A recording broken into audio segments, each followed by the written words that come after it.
Assalamualaikum warahmatullahi wabarakatuh. Nama saya Bernindi Pena Putri, NPM 1903020010. Saya dari Prodi S1 Perbankan Syariah kelas D.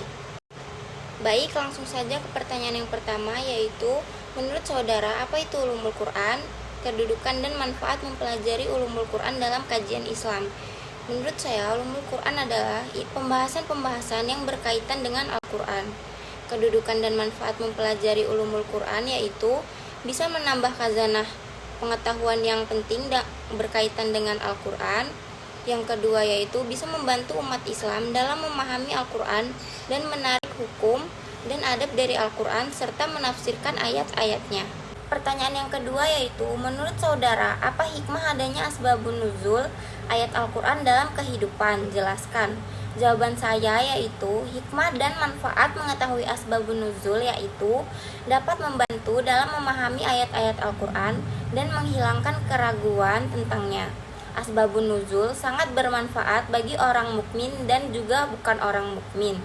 Adapun bagi orang mukmin akan semakin kuat keimanannya dan jelas baginya hikmah disyariatkannya suatu hukum oleh Allah Subhanahu wa taala.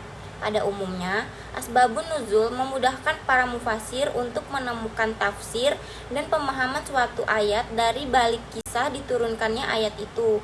Selain itu, berada juga yang memahami ilmu ini untuk menetapkan hukum dari hikmah di balik kisah diturunkannya suatu ayat itu.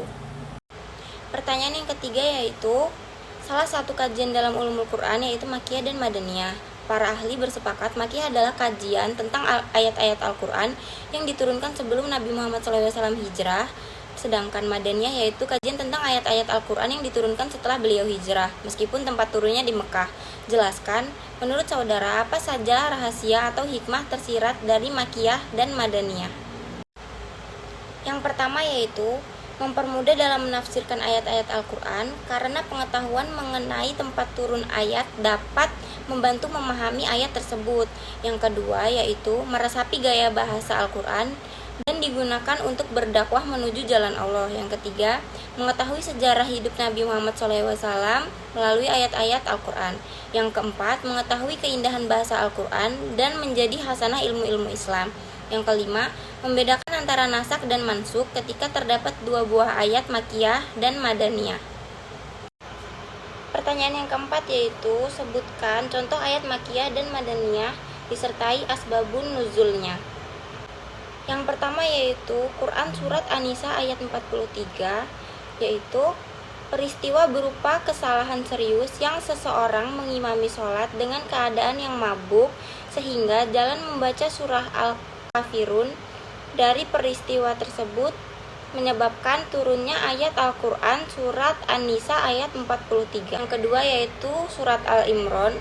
Asbabun nuzul dalam bentuk peristiwa berupa pertengkaran seperti perselisihan dari suku Aus atau golongan dari suku Khazraj. Adanya peristiwa tersebut turunlah Surat Al-Imran ayat 100. Ayat Makkiyah yang pertama yaitu Surat Al-Ikhlas.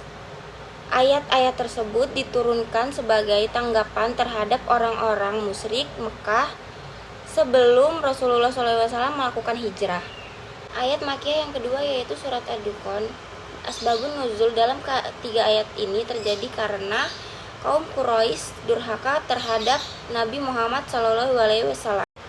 Pertanyaan selanjutnya yaitu buatlah ringkasan mengenai penjelasan tentang nasik dan mansuk.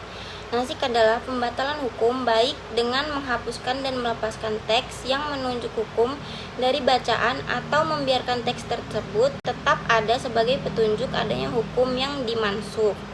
Pada hakikatnya, nasik adalah Allah Azza wa Jalla, mansuk artinya yang dihapuskan yaitu hukum dalil syar'i atau lafadznya yang dihapuskan. Sekian dari saya. Apabila terdapat kesalahan saya mohon maaf. Saya akhiri. Wabillahi taufiq wal hidayah. Wassalamualaikum warahmatullahi wabarakatuh.